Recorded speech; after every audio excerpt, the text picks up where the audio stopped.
Again, they're here today. I don't know how long they're going to be here for.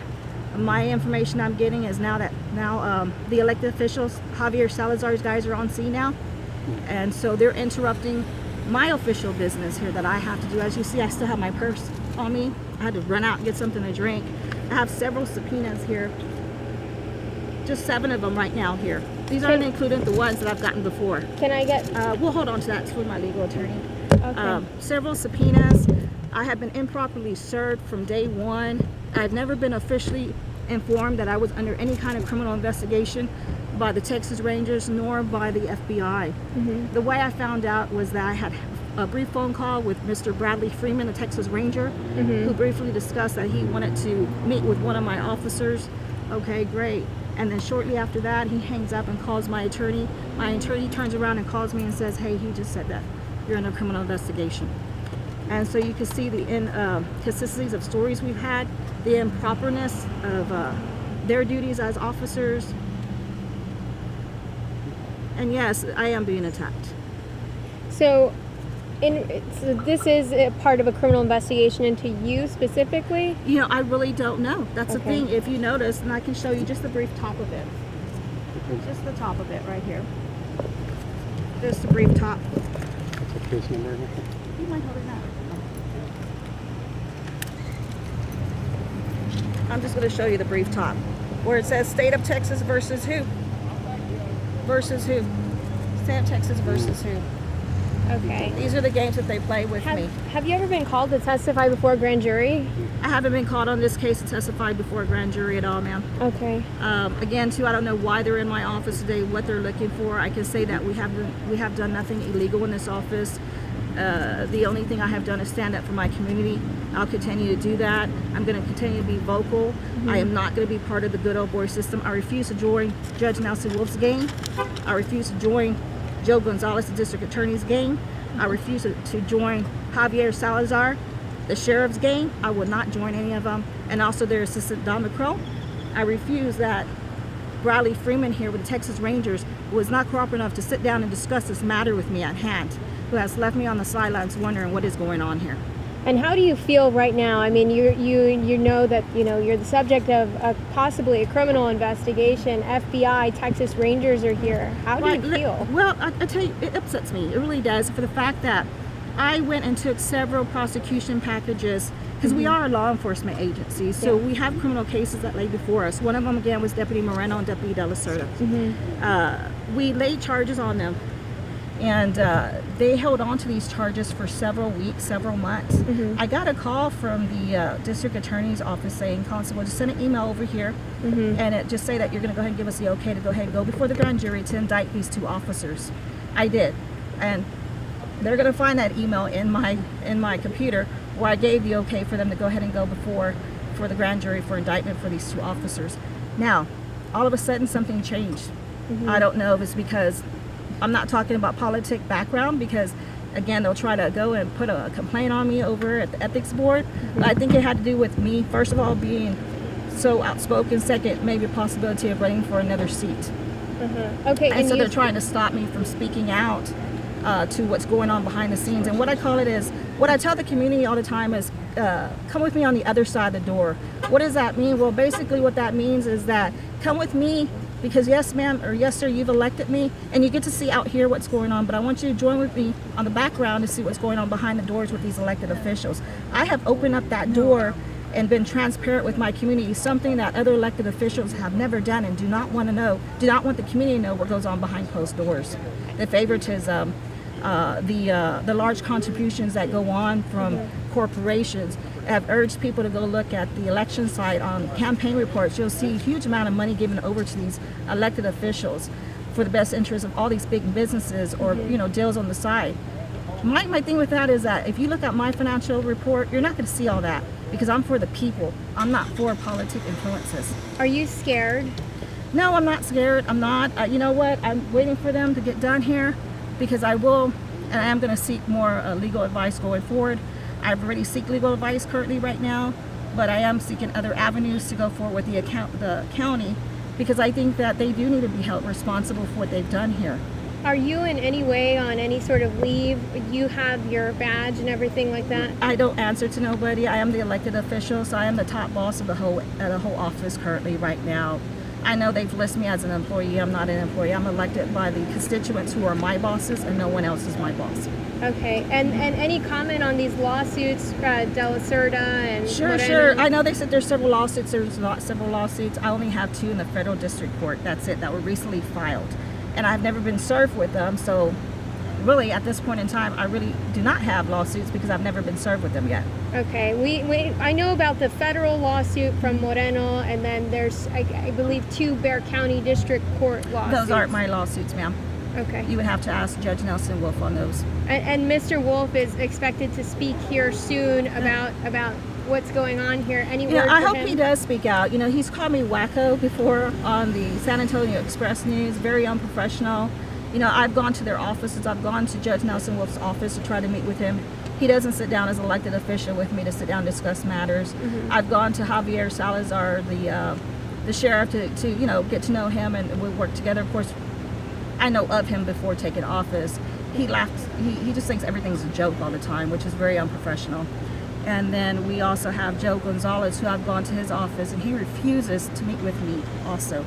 I believe one of the camera news followed me one time up there, and they said he was out of town. I've run into him at functions out and about in the county, and he runs out the door as soon as he sees me. That where there's no kind of conversation going on between us. I think that's been very, very unprofessional. First, because I'm a woman. Because why am I the only one not allowed to sit down with other elected officials and conduct business? Why is it only a man's group right now? Okay. And then anything about the I believe it was Rodriguez Park? Yes, ma'am. Actually, that was also false allegations. I paid for the security at the park that day. I have the receipts to prove it. I paid for the whole park for everybody to have fun that day, not the county. The county was supposed to pay me and some officers to work that day. When we went to go pick up the checks, there was no checks ready. So at that point in time, I signed a paper saying, don't worry about it. We're not taking anything from you. I'll take care of my officers, and they work. Mm-hmm. So it came out of my personal funds with these officers. Now I also rent a pavilion there for my private use, and I paid for that pavilion out of my personal money. I didn't pay out of county money. So everything that was paid that day there was out of my personal funds. Now, keep in mind, when pavilions are being rented, those are separate from the park. Those are private parties. So Bexar County Heritage charges a fee to the constituents to use that. And also at the same time, if you look at their contract, they will refer them over to my office to hire law enforcement security. Because if it goes over, a certain amount of individuals or alcohol is present, they must have law enforcement there. Mr. Reyes decided to show up there and never called our office for law enforcement and began to have his party drinking and partying without any law enforcement. That is why they had to pay, just like any other constituent who had rented there before that's had alcohol has paid for law enforcement security. There was nothing different. Would you do anything differently in that situation? No, ma'am. No, everything was done correctly like it was supposed to.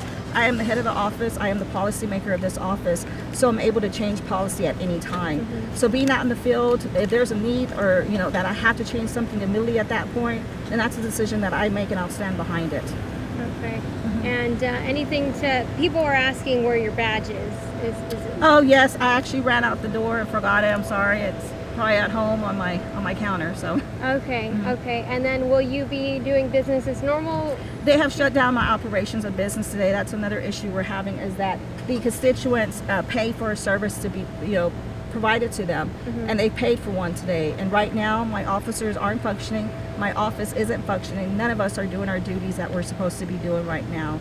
And so, yes, is this going to hurt the constituent today? Yes, it is. It's hurting them. It's hurting the taxpayers too. And then with Leonicio Moreno, he was arrested, and then the charges were subsequently dropped. Any thoughts on that? I think that Mr. Joe Gonzalez should rethink, because he seems to think that his beliefs were more important than the state law. He needs to go sit back down and look at his state law, because from my understanding, he is an attorney, so he should be very familiar with statute. So had he read that statute correctly, that warrant was warrant. A judge signed off on it. That means the elements were met on that warrant. Mm-hmm. So the judge said, good, it's good to go, we'll sign it, and that's how he was arrested. I tried calling your personal cell phone. Did they confiscate your personal items? Yes, they took my personal phone. Yes, which has all my baby pictures. I have children. I'm a mom of 6 children, grandmother of 6. My daughter's expecting a baby any day now who's at high risk, and if she calls me, I don't even get a call right now because they took my cell phone. So yeah. And talk about how that makes you feel. I mean, It upsets me, it really does, because I'm alone. I kind of hear you choking up. I mean, yeah, it does. It really does. So when you're a mom. yeah. Okay. And your TCOL license is active right now? My TCO license is very active. I'm a peace officer at the end of the day. Mm-hmm. I originally went to be a peace officer. Okay. You know, starting off, I worked probably every field within law enforcement we can think of, investigations, FTO trained officers in the past. You name it, I've probably done it. I was always a go-getter in law enforcement. I just wanted to really get in there and learn the job and learn it well so I could be a more better and effective officer when I went out in the street. And being out in the street, there was just so much more that the community needed, and that's what led me into being an elected official today. So here I am as an elected official trying to fight for the rights of the community, and that's exactly what I'm going to do. But in the process, I've also found myself fighting for my rights too. Okay. All right. Well, thank you so much. thank you. Is there anything else that I forgot Well, to... you know what? Yes, I do have one thing. You know, this is a big show. I'm going to call it a show because that's exactly what they're doing here. Because I won't stand with the good old boy system. I won't stand with the politics. So whatever they decide to do, I hope they know what they're getting into, because I do have other avenues that I'm taking. But I do have a question for Judge Nelson Wolf.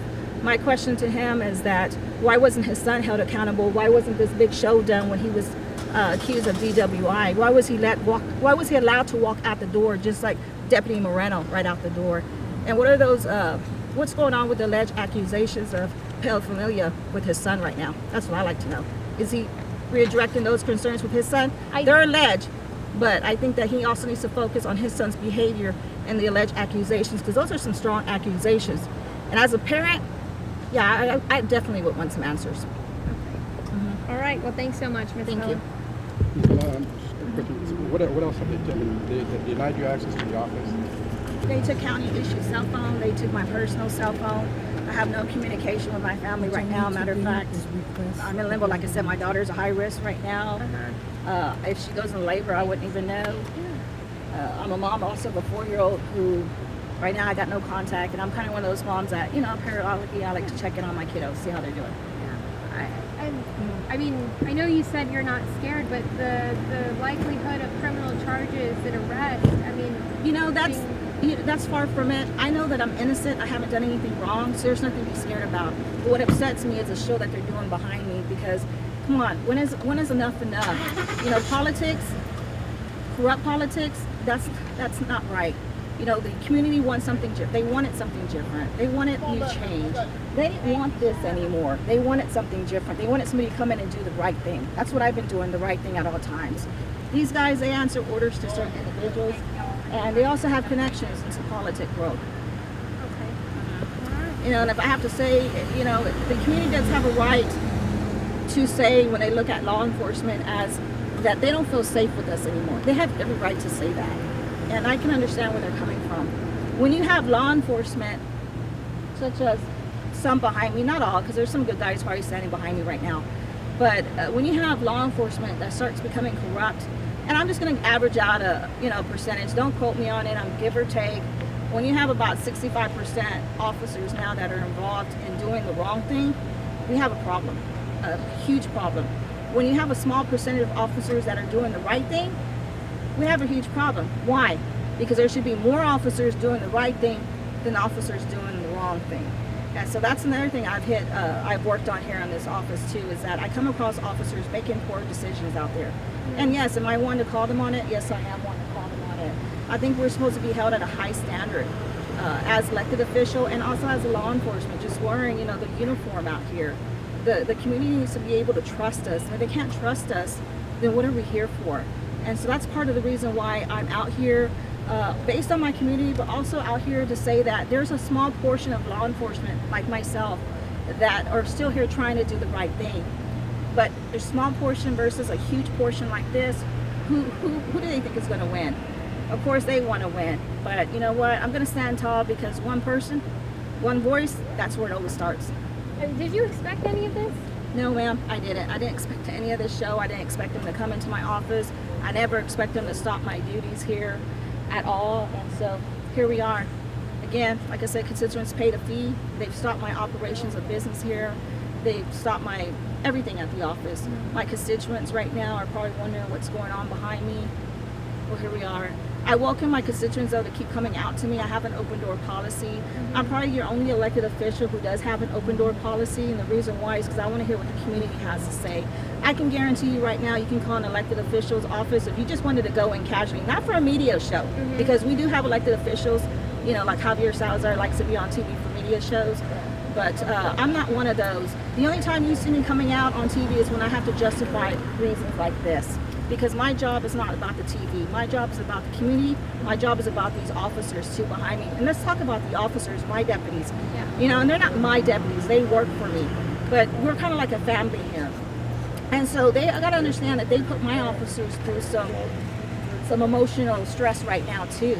Coming to work, seeing this, wondering what's going on, knowing that they have been through hell and back with me, and I'm going to say it, stood by me because they know what kind of leader I am with them. And I also know what kind of officers they are. I chose my officers for reasons. I sit on the board when we're going through the hiring process. That way I know what kind of individual I'm hiring. Now, keep in mind, some officers don't always work for don't work out for certain law enforcement. But again, too, I think it has to do with leadership. What kind of leadership that you give them, what kind of guidance you give them, what kind of training you give them, and what kind of dedication you give them. Because you have to give them something back in return for them to give to you and the community also out here. So we're a family when we get together, whether it's in the office or out, you know, working out in the street. Have your attorneys given you a date to go before grand jury? Are you scheduled to go before grand jury? Do you want to answer that? No, we can't answer anything in regards to the grand jury. Okay, you're her attorney? Work with the Les Law. Okay. Wait, what law firm? Les Law Group. Les Law? Les Law Group? LES. Okay. So, And are they representing you for this investigation, or are they also representing you in the civil matters? I have hired his services for this right here. Okay. Mhm. Okay. Yes. And again, other services, but And that's not coming out something of that your needs to be- pocket or county? It's out of my personal pocket. Okay. Yes, yes. Uh-huh. All right. I think that's it for me. Anybody? I'm just making sure that, so you haven't received the grand jury target letter. You mentioned their investigation, but you haven't received the grand jury target letter. Well, I mean, we're not allowed to really discuss a lot of grand jury stuff. It's Right, highly yeah. classified, and Definitely. we don't want to enter further trouble, even though, you know, right now she seems to be a target of a lot of things right now, so we don't want to give them anything further. Okay. So you guys have been asked to go before a grand jury. Again, I guess we're not going to be commenting on that right now. We'll leave it Okay. as that. But I guess the main focus right now is just to realize that, yes, my office is being targeted. I'm being targeted, again, for fighting against corruption here in Bexar County.